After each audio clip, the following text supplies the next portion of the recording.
నేను గతంలో కూడా ఇక్కడికి వచ్చినప్పుడు నేను చెప్పా, ప్రతి ఒక్కరికి కూడా ఒక రోల్ మోడల్ ఉండాలి. ఆ రోల్ మోడల్ ఎవరో కాదు, గొర్రెపాటి రంగనాథ బాబు గారు అని చెప్పి మనం చేస్తున్నారు.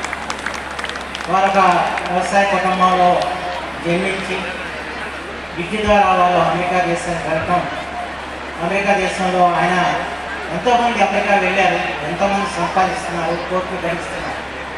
కానీ కన్న తల్లిని, కన్న ఊరిని, మాతృభూమిని మరొక వ్యక్తి ఎవరైనా ఉన్నారంటే వారు గొర్రెపాటి రంగనాథ బాబు గారికి చెప్పినట్టు మనం చెప్పాలి.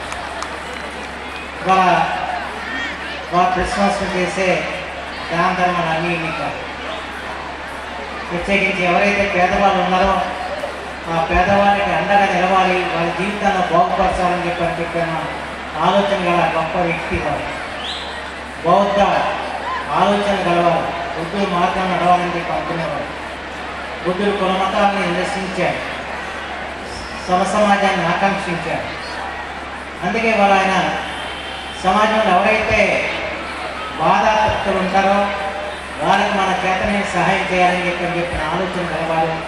అయితే వాళ్ళ సమాజంలో పేదరికం పోవాలంటే ఏదో కొద్దో గొప్ప సహాయం చేస్తే పోయేది కాదు. పిల్లలు ఎప్పుడైతే విద్యావంతులు అవుతారో ఆ రోజున నిజమైన పేదరిక నిర్మూలన జరిగిందని చెప్పిన భావించిన వ్యక్తి గొర్రెపాటి రంగనాథ బాబు. అందుకే వాళ్ళ ఈ సామాన్య మధ్యతరగతి కుటుంబీకులు అందరికీ కూడా వాళ్ళ విద్యా అకాడమీ ద్వారా విద్యను అందిస్తూ వారిని మంచి విలువలతో భారత పౌరులుగా తయారయ్యేలాగా ప్రయత్నం చేయటం కాకుండా వారి ద్వారా భవిష్యత్తులో మీరంతా కూడా బాగా కష్టపడి చదువుకుని మీరంతా కూడా గొప్పవారు కావాలి, అదే వారు కోరుకునేదని చెప్పి మాత్రం అందరికీ మనం చేస్తున్నాం. మీరంతా కూడా ఏ రంగంలో అయినా కూడా మీరు అద్వితీయంగా నిలవాలి.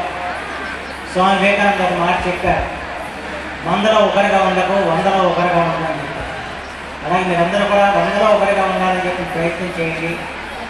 విద్యా విషయంగా మీరు పురోగమించండి.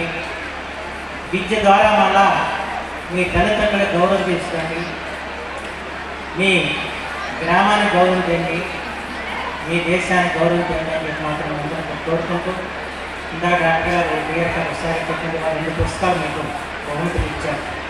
ఒకటి మహాత్మా గాంధీ గారి సత్యశోధన, రెండవది అబ్దుల్ కలాం గారి ఆత్మకథ, అంటే ఒక విజేత కథ అని చెప్పాను.